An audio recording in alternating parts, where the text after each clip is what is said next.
Good evening, I'm Dennis Ward. Welcome to APTN National News Weekend.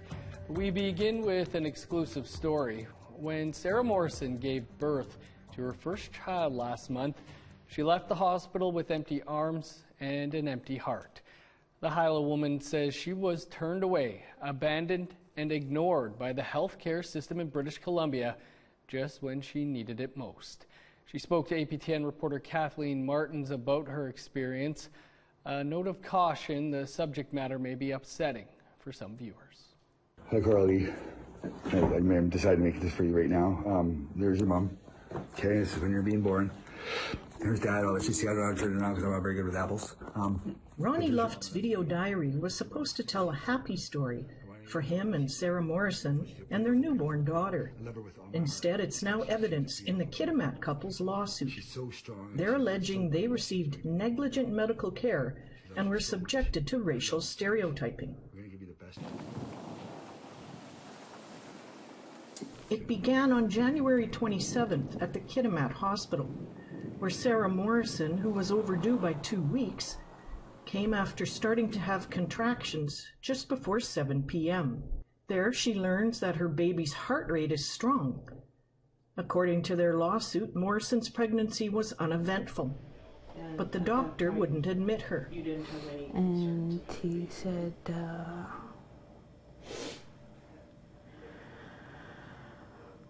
that he couldn't do anything for us, and that we should have just went to Terrace. Morrison says the couple left the hospital to call an ambulance. And they came, picked us up at the front, and brought us to the back where the emergency is. And then we sat there for a while, and the ambulance attendant asked us if we could pay. Said, I don't care how much it is, we'll pay it. According to Morrison, the ambulance attendant refuses to drive them to Terrace. Morrison and Luft still had high hopes they were going to meet their daughter that night. Her father had met them at Kitimat Hospital and raced her here on the highway about a 45-minute drive to Terrace. Her contractions continued, her stress was rising, but they were still feeling positive. But then things took a turn for the worst. It was 8 p.m. when Morrison arrives at the hospital in Terrace. She says she's never been here before.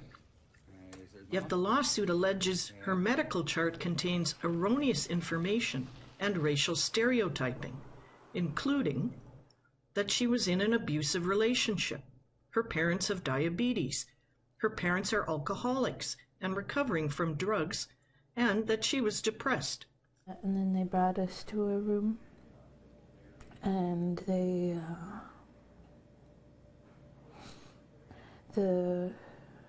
the doctors strapped me to the bed for a thing that was supposed to monitor my contractions, and they were trying to find her heartbeat for a very long time, and they said they were having difficulties, so I tried to ask for a C-section.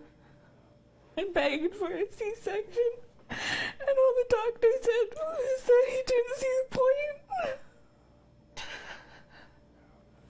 Morrison says the doctor voices concerns about her health. It wouldn't be in the best interest for my future pregnancies, and I said, she is my future, please save her. And he just ignored me. Morrison says she delivers her daughter naturally just before 2 a.m. on January 28th. And then when I gave birth, all they did was wash her off and hand her to me. They wouldn't resuscitate her.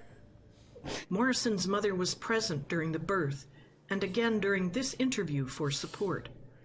Morrison says Luft was too overcome with grief to participate. Morrison and Luft allege the death of their daughter was preventable. They are suing both hospitals, 5 doctors, a nurse, and the Northern Health Authority of BC. They're claiming the injuries were caused by the doctor's negligence. The defendants breached their duty of care and the standards expected of a doctor in the province of British Columbia, in combination with treating the plaintiffs with deliberate and racial indifference, the claim says. None of the allegations have been proven in court.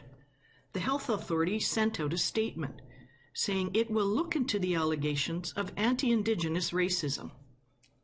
These allegations are taken extremely seriously, and we believe that the review underway will allow us to understand what occurred from the experience of this family, the staff, and physicians. I tried resuscitating her for hours. You did? I did. I did everything for my baby. They didn't do anything. All they did was hand me my baby. Luft and Morrison say they are suffering emotional and psychological trauma, anxiety, loss of the will to live, grief, shame, and embarrassment.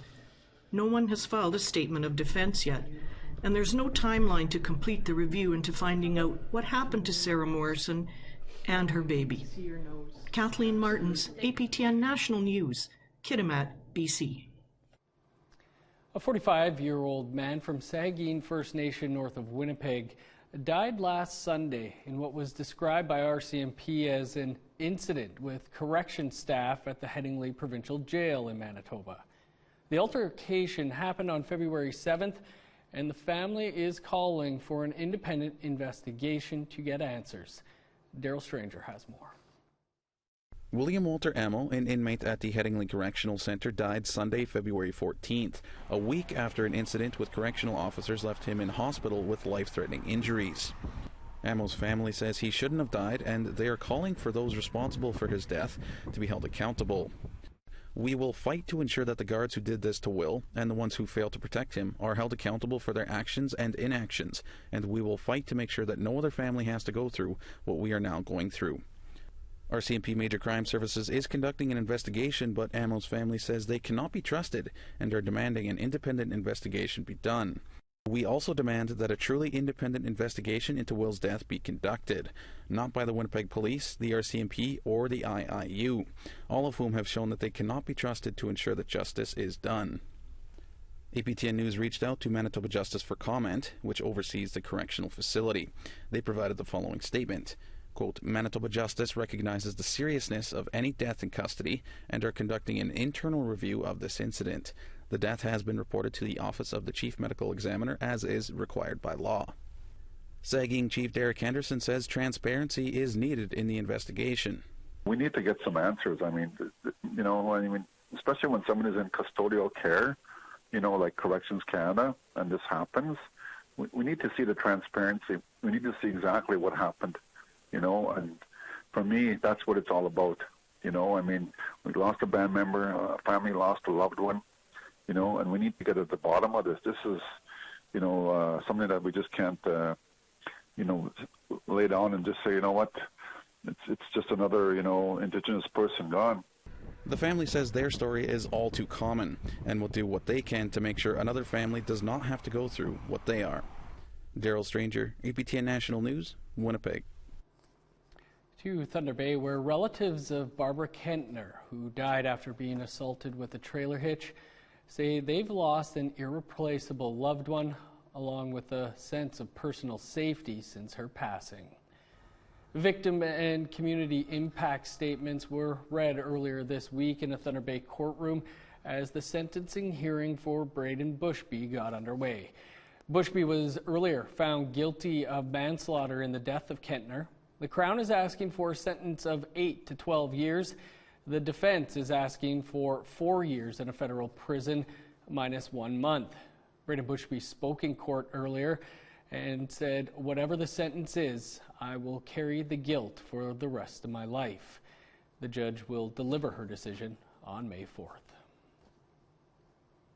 Well, time to step aside for a quick break, but stick around. There's more to come.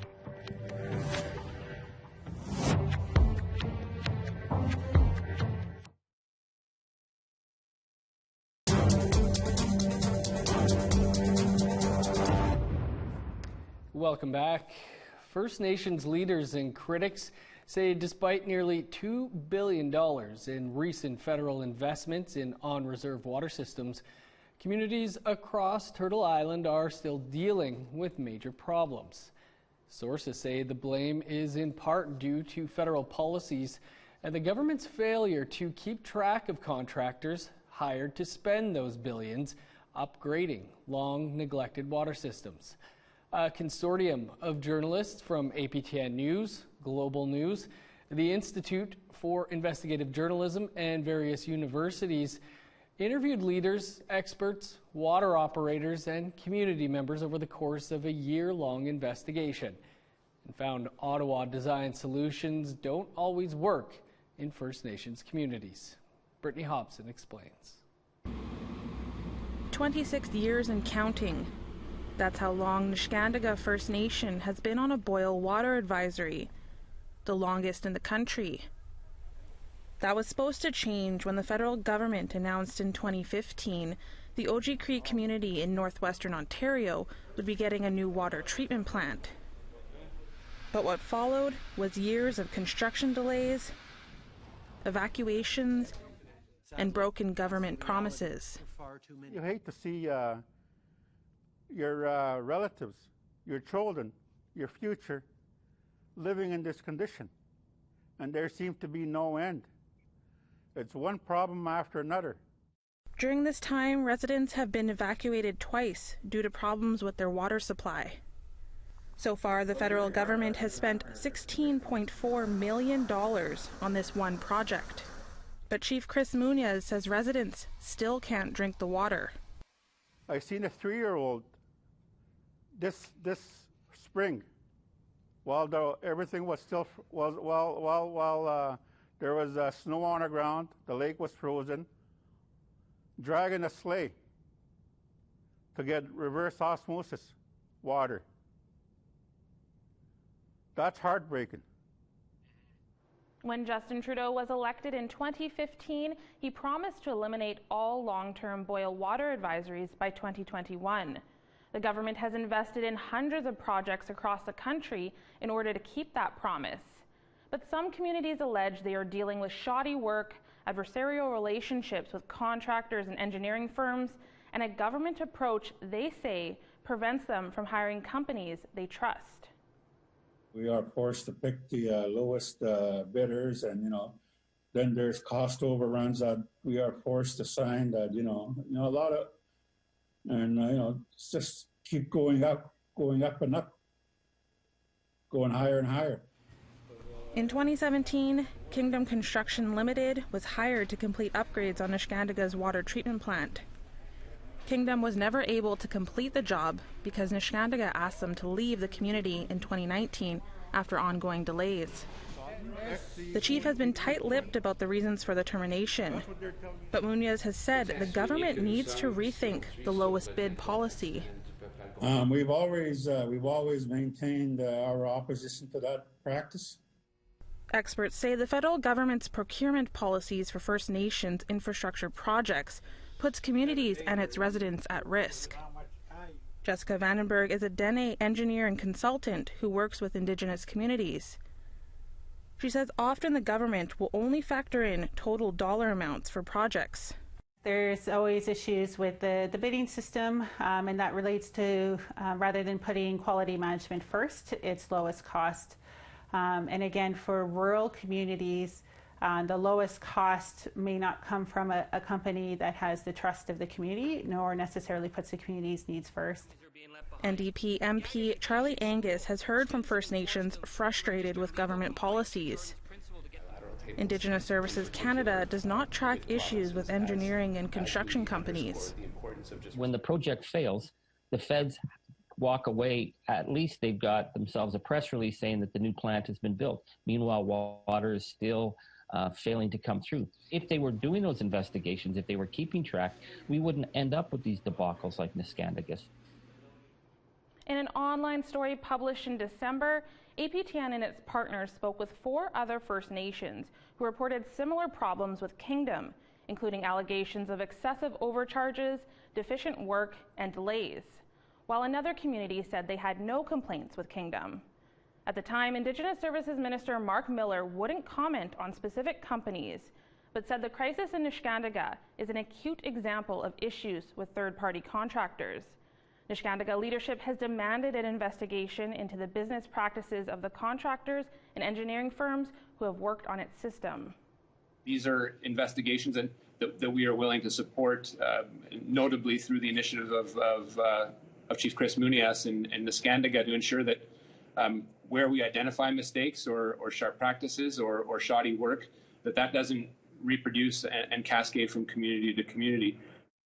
In a follow-up interview last month, Miller said he had no knowledge of the low bid policy. These are decisions that are taken with the community, and we respect those decision-making processes. We do our best not to force any particular community into a particular path. First Nations leaders maintain this is not always the case. In 2018, Peguis First Nation needed upgrades to their water treatment plant.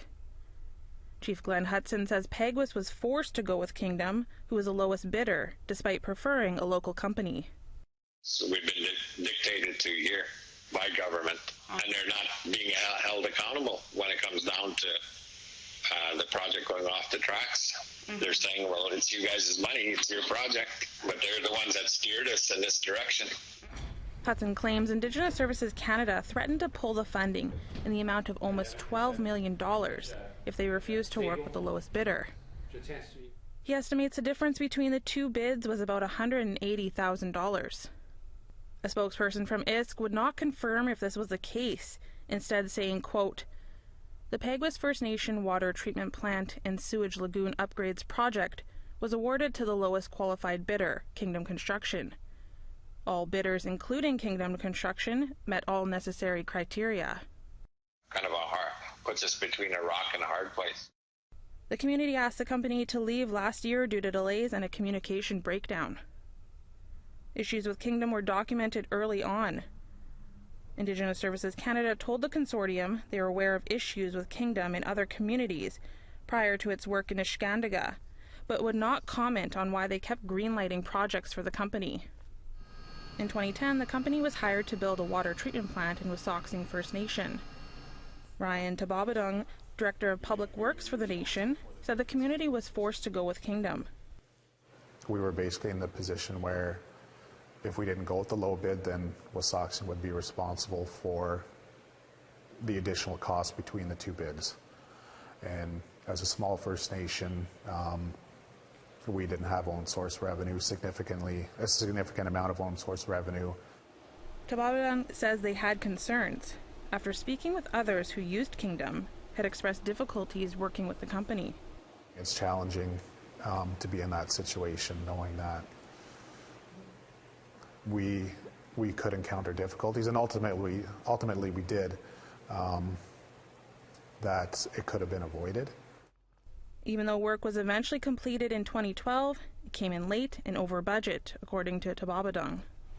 All allegations outlined were put to Kingdom President Gerald Landry, who strongly denied the company provided work that didn't meet standards, including in Niskandiga. Our work is conducted with the utmost care according to what has been prescribed in our contracts, which are based on engineers' designs, plans, and specifications. Adding, "We never walk away from our obligations. We perform the work as outlined in our contract." The full response from Landry can be found on aptnnews.ca.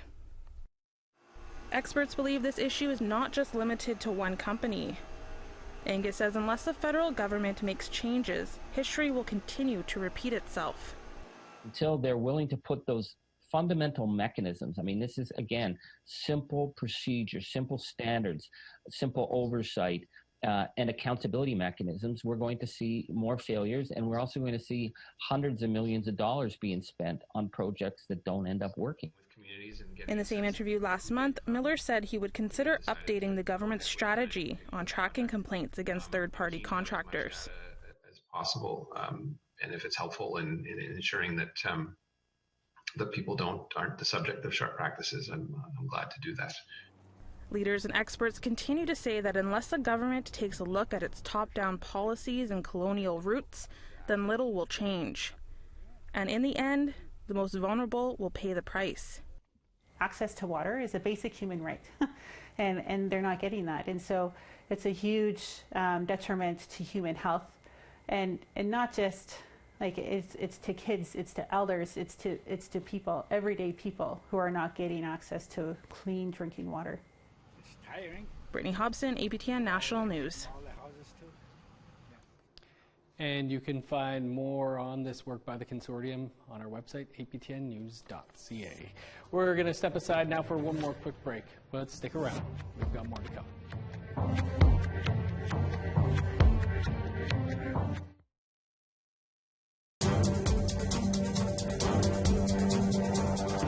Welcome back. In an odd stroke of luck, a Whitehorse antique dealer has stumbled upon an original print of that historic Yukon document, Together Today for Our Children Tomorrow. That document has since paved the way for the territory's self-government agreements. APTN Sarah Connors was there as the print was rehomed to the organization born from the document's legacy. You can see the quality of the print too, right? It's done very well. You can see it's actually done on high-grade paper. Council of Yukon First Nations Grand Chief Peter Johnston still can't wrap his head around it. In my 48 years, I've never seen anything like that.